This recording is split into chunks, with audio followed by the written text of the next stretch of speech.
पण आपल्या वागण्यानं आम्ही अचंबित झालो. आपण जर जेवण मागितलं असतं तर कुणीही दिलं असतं. असं उष्टान्न जेवण बरं नाही दिसत. उष्ट्याची चेष्टा करतोस? तुझं शरीर नाही का रे उष्ट? माईच्या पोटात राहून तिनं खाल्लेलं उष्टान्न नाही का खाल्लंस तू? अरे त्या उष्ट्यावरचा ग्लास म्हणून तू हे जग बघितलंस. उष्ट पंकटलाल, हे काहीतरी अद्भुत दिसतंय.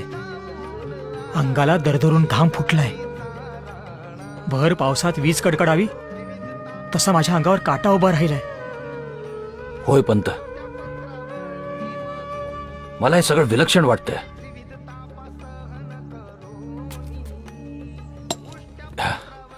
घ्या, आपल्यासाठी जेवण आणलंय. पोटभर खा. जेवण आणलंय. छान छान. प्रेमाची भाजी, मायेचा भात आणि सुखाची पोळी.